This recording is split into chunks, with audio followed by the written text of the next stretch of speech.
ሰላም የዴሊ ፎረም ቤተሰቦች፣ በኬንያ የነዳጅ ዋጋ መጨመር በመቃወም አደባባይ የወጡ ከ200 በላይ ሰዎች በቁጥጥር ስር መዋሉን የኬንያ ፖሊስ አስታወቀ።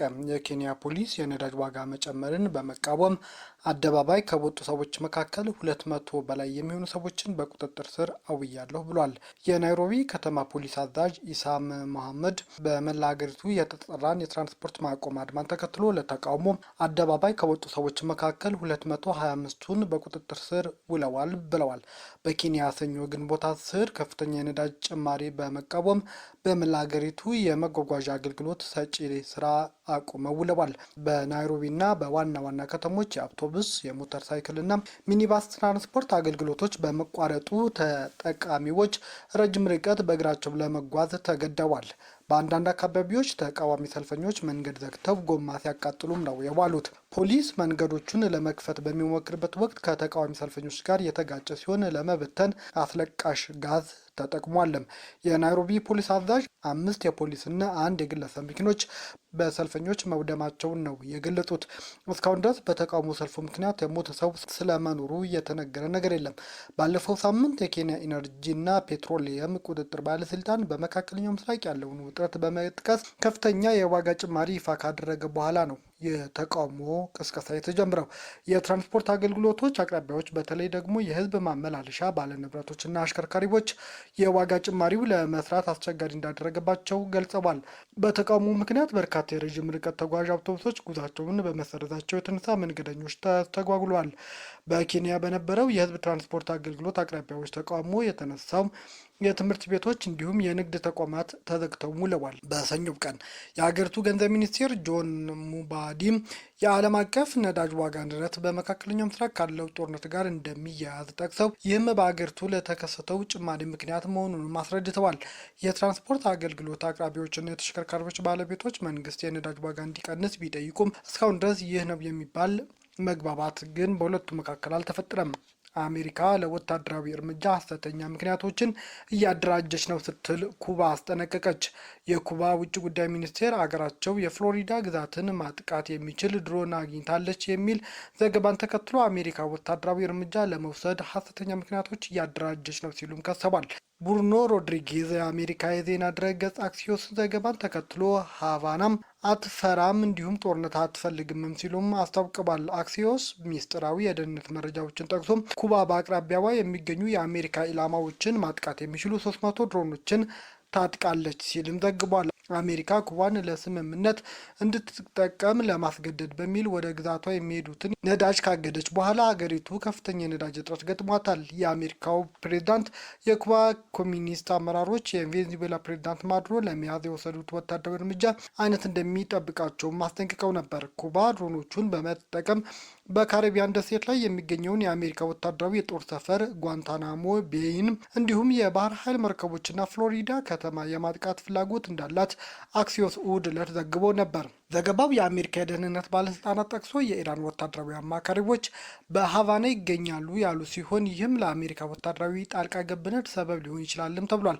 ሮድሪጌዝ በማህበራዊ ሚዲያ ገጻቸው ላይ ምንም አይነት ቅቡልነት የሌለው ማስረጃ የአሜሪካ መንግስት ከቀን ወደ ቀን በኩባ ህዝብ ላይ እያካሄደ ላለው ከባድ የኢኮኖሚ ጦርነትና ለሚከፈተው ወታደራዊ ጥቃት ሐሰተኛ ምክንያቶችን እያደራጀ ነው ሲሉም ከሰዋል። የተለዩ የመገናኛ ብዙኃን የአሜሪካ መንግስት ጎጂ ውንጀላዎችን በማሰራጨት ረገድ ድጋፍ እያደረጉ ነውም ተብሏል። አክለቡም ኩባ ጦርነት የማትፈልግ ብትሆንም ራሷን ከውጭ ወረራ ለመከላከል እየተዘጋጀች ነው ሲሉም አስታውቀዋል። ሀቫና ለበርካታ ወራት ከአሜሪካ ጋር ያላትን ልዩነት ለመፍታት ንግግሮች እያደረገች ነው። በዚህ ወር መጀመሪያ ላይ ከሩሲያ እንዲገባ የተደረገ ነዳጅ እያለቀ መሆኑን ተዘግቧል። ኩባውያን በከፍተኛ የነዳጅ እጥረት ምክንያት የኃይል መቆራረጥ ያጋጠማቸው ሲሆን በዚህም የተነሳ የህዝብ ትራንስፖርት፣ የውሃ ማሰራጫዎች፣ የቆሻሻ ማስወገጃዎች እንዲሁም ሆስፒታሎች ስራቸውን ለማቋረጥ እንደተገደዱ ነው የተገለጠው። ግብጽና ኤርትራ የቀይ ባህር ጉዳይ የሚመለከተው የጠረፉን አገራት ብቻ ነው ሲሉም አስታወቁም። ቀይ ባህር ላይ የሚደረግ የትራንስፖርት እንቅስቃሴና የወደብ ትስስር የተመለከተ ስምምነት የተፈራረሙት ግብጽና ኤርትራ የቀይ ባህር ጉዳይ የሚመለከተው የቀይ ባህር ጠረፍ ሀገራት ብቻ እንደሆነም ገለጹ። የግብጽ የውጭ ጉዳይ ሚኒስትር ዶክተር ባድር አብዱላቲ እና የግብጽ ትራንስፖርት ሚኒስትር ሌተናል ጀነራል ከማል አልዋዝሪ ግንቦት 8 ከኤርትራ ፕሬዝዳንት ኢሳያስ አፈወርቂ ጋር ተወያይተዋል። የግብጽ ውጭ ጉዳይ ሚኒስትር ባድር አብድላቲ የቀይ ባህር አስተዳደርና ደህንነት ጉዳይ በዋነኛነት የሚመለከተው የቀይ ባህር አጎራባች ሀገራት ነው ማለታቸውን መስሪያ ቤታቸው አስታውቋል። ቀይ ባህርን ከሚያዋስኑ የባህር ዳርቻ ሀገራት ብሔራዊ ደህንነት ጋር ቀጥተኛ ትስስር እንዳለው በመጥቀስ የቀይ ባህር አጎራባች ያልሆኑ አካል ቀይ ባህርን በሚመለከት ጉዳዮች መግባት የለበትም ማለታቸው ተገልጿል። የግብጽ የውጭ ጉዳይ ሚኒስትር ባድር አብዱላቲ ኤርትራ የቀይ ባህርን በማስተዳደር ረገድ ያላት ዓላማ ግብጽ ትደግፋለች፣ ለቀይ ባህር አጎራባች ሀገራት አንድነትና ሉዓላዊነት እውቅና ትሰጣለችም ብለዋል። የኤርትራ የማስታወቂያ ሚኒስትር የማነ ገብረ መስቀል በኤክስ ገጻቸው ላይ ባሰፈሩት ጽሑፍ ሁለቱ ሀገራት የባህር ላይ የትራንስፖርት ስምምነት የተፈራረሙት በነጻነት የሚመራ ዓለም አቀፍ የባህር ትራንስፖርት እንቅስቃሴ መርህ መሰረት በማድረግ በዘርፉ ትብብር ለማጠናከር እንደሆነም ጠቅሰዋል። የኤርትራ የትራንስፖርትና ኮሚኒኬሽን ሚኒስትር አቶ ብርሃኑ ተስፋስላሴ ከግብጽ የትራንስፖርት ሚኒስትር ሌተናንት ጄኔራል ኢንጂነር ከማል አልዋዚሪ ጋር ስምምነት ፈርመዋል። የግብጽ የትራንስፖርት ሚኒስትር ሌተናንት ጄኔራል ከማል አልዋዛሪ ካይሮ የአስመራን የወደብና የትራንስፖርት ልማት መደገፍ የተሻለ ማለታቸውን ነው የተነገረው። በባህር ትራንስፖርት ዘርፍ እና በቀይ ባህር በኩል የግብጽና ኤርትራ ወደቦች የሚያስተሳስረው የካርጎ እንቅስቃሴ በተመለከተ የደረሱት ስምምነቶች አሞካሽተዋል። ሁለቱ ሀገራት በጋራ ቀጠናዊና ዓለም አቀፋዊ ጉዳዮች ዙሪያ መወያየታቸው ነው የተገለጸው። ፕሬዚዳንት ኢሳያስ ከግብጽ ባለስልጣናት ጋር ውይይት ባደረጉበት መድረክ ላይ በትራንስፖርት ኢነርጂና ማዕድን ቁፋሮ ዘርፍ የተሰማሩ የግብጽ ኩባንያዎች ኃላፊዎች መገኘታቸው ተነግሯል።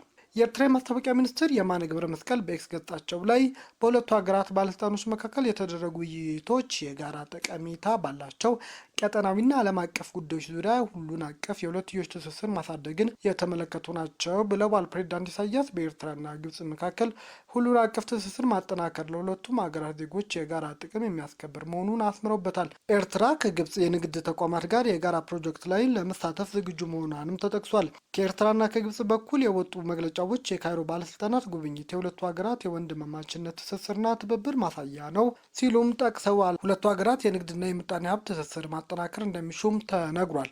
ከኢትዮጵያ ጋር በታላቁ ህዳሴ ግድብ የምትወዛግበው ግብጽ ከአስመራ ጋር ያላትን ግንኙነት እያጠናከረችም መጥታለች። ኢትዮጵያ የቀይ ባህር ፍላጎቷን በተደጋጋሚ መግለጿ ስትቀጥል ከኤርትራ ጋር ያላትን ግንኙነትም ውጥረት ውስጥ ገብቷል። በሌላ በኩል በኢራን ጦርነት ምክንያት የሆርሙዝ ወሽመጥ መዘጋት ያሳሰባት አሜሪካ የኤርትራ ማዕቀቦች እንደምታነሳ ተገልጿል። ይህም ኤርትራ የቀይ ባህርን ስትራቴጂክ አጋር የማድረግ አካል እንደሆነም ይታመናል። አሜሪካ ኢትዮጵያ ላይ የተጣለውንም የመሳሪያ ማዕቀብ አንስታለች። ባለፈው ሳምንት ከአሜሪካ ጋር የመከላከያ ትብብር የሁለትዮሽ መዋቅራዊ ምክክር ማዕቀፍ ስምምነት የተፈራረሙት የውጭ ጉዳይ ሚኒስትር ጌዲዮን ጢሞቴዎስ በዋሽንግተን ቆይታቸው ስለ ህዳሴ ግድብና ቀይ ባህር መነጋገራቸውም ተነግሯል። ግብጽ በሱዳን በሶማሊያ ደህንነትና መረጋጋት እንዲሰፍን እንደምትሻና ጉዳዩ የግብጽ ብሔራዊ ደህንነት ተቀጥላ እንደሆነም ተገልጿል። ነገር ግን ይህ ጉዳይ ኢትዮጵያን ለማፈንና ኢትዮጵያን መውጫና መግቢያ ለማሳጣት ግብጽ እየሰራችው ያለው ደባ ነው ሲሉም ብዙዎች እየተቹ ነው። ታይዋን ግጭት አላስነሳም፣ ሉዓላዊነቴ ግን አሳልፌ አልሰጥም ስትል አስታወቀች። ዶናልድ ትራምፕ እና ሺ ጂንፒንግ ቻይና ውስጥ በተካሄደው ስብሰባ ላይ ታይዋን ነጻነት ከተወያዩ በኋላ አስተያየት የሰጡት የታይዋን ፕሬዚዳንት ቺንግቲም ታይዋን ምንም አይነት ግጭት አትቀሰቅስም፣ ነገር ግን ሉዓላዊነቷን አሳልፋ አትሰጥም ብለዋል። የቻይና መገናኛ ብዙኃን ዘገባ እንደሚያመለክተው ፕሬዚዳንቱ ዢ ቻይና እንደ ግዛቷ አካል የምትቆጣጠራትን ታይዋን ጉዳይ ቤጂንግ በምታደርጋቸው የሁለትዮሽ ግንኙነቶች ውስጥ እጅግ ወሳኝ ጉዳይ መሆኑንም ለትራምፕ ነግረዋቸዋል። ራሱን በራሱ የምታስተዳድረው ታይዋን ጉዳዩ በአግባብ አለመያዝ ወደ ግጭት ሊያስገባት እንደሚችልም ተገልጿል። ትራምፕ ከቤጂንግ ጉብኝታቸው መልስ ከፎክስ ኒውስ ጋር ባደረጉት ቆይታ የሆነ ሰው ነፃ እንዲሆን አንፈልግም ሲሉም ታይዋንን አስጠንቅቀዋል። የቻይና የረጅም ጊዜ አጋር የሆነችው አሜሪካ የደሴቲቷ ግዛት ራሷን የምትከላከልበት አቅም የማቅረብ ግዴታ በሕግ ተጥሎባታል። ትራምፕ በቃለ መጠይቃቸው አሜሪካ ታይዋንን በተመለከተ የምትከተለው ፖሊሲ አለመቀየሩን ገልጸዋል።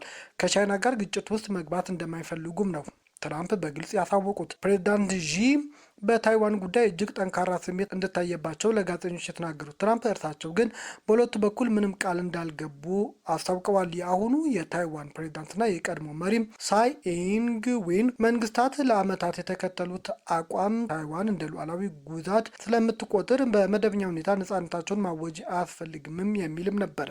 ፕሬዚዳንቱ ከሁለቱ መሪዎች ስብሰባ በኋላ ቀጥተኛ ምላሽ በሰጡበት የፌስቡክ ጽሑፍ ምንም አይነት የታይዋን ነጻነት የሚባል ነገር የለም ብለዋል። የታይዋን ቻይና ሪፐብሊክ ሉዓላዊት ነጻና ዲሞክራሲያዊት ሀገር ናት ሲሉም የጻፉት ፕሬዚዳንቱ የታይዋን የወደፊት እጣ ፈንታ የመላው ታይዋን ሕዝብ ፍላጎት የተከተለ መሆን አለበትም ብለዋል። ታይዋን ውስጥ አብዛኛው ሕዝብ ራሱን የሚቆጥረው እንደ ሉዓላዊት ሀገር ነው። በአንጻሩም ደግሞ በርካቶች አሁን ያለውን ከቻይና ያለመዋሃድም ሆነ በይፋ ነጻነት ያለማወጅ አካሄድ እንዲቀጥል ይፈልጋሉም ተብሏል።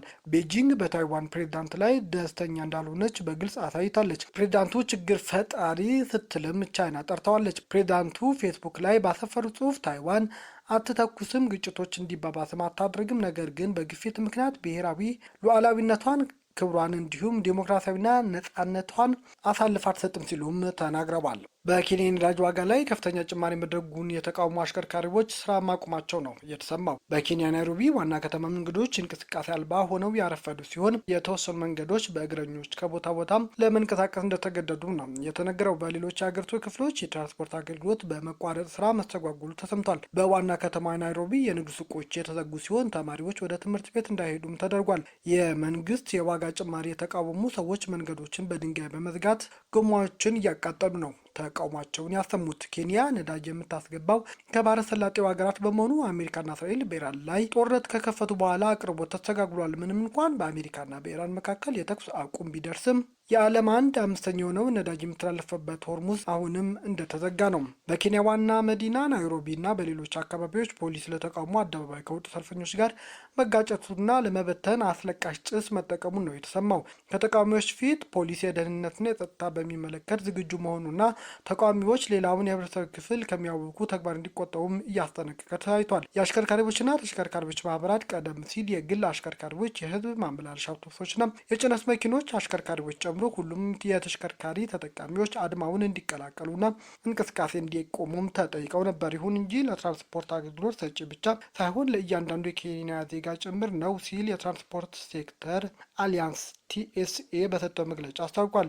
ጥምረቱ መንግስት በዚህ ከፍተኛ ኑሮ ውድነት በተከሰተበት ጊዜ ኬንያ ከነዳጅ ዋጋ ጭማሪ ለመከላከል በቂ ጥረት አላደረግም ሲል ከሷል። ባለፈው ሳምንት የተገለጸው የዋጋ ጭማሪ እንዲቀለበስና የነዳጅ ዋጋ በ35 በመቶ እንዲቀንስ ጥሪ አቅርቧል። የኤነርጂና የነዳጅ ተቆጣጣሪ ባለስልጣን ባለፈው ሳምንት ሐሙስ ናፍጣ ቤንዚን በ1 ሊትር ወደ 442 ሺሊንግ ወደ $1.8 እና ወደ $1.65 ዶላር ከፍ አድርጎታል። የገንዘብ ሚኒስትሩ ጆም ሙምባዲም ሰኞ ዕለት ለኤንቲቪ እንደተናገሩት የነዳጅ ዋጋ መጨመር አሳዛኝ መሆኑን ገልጸው ይህም ኢኮኖሚያዊ እየጎዳ መሆኑን ተናግሯል።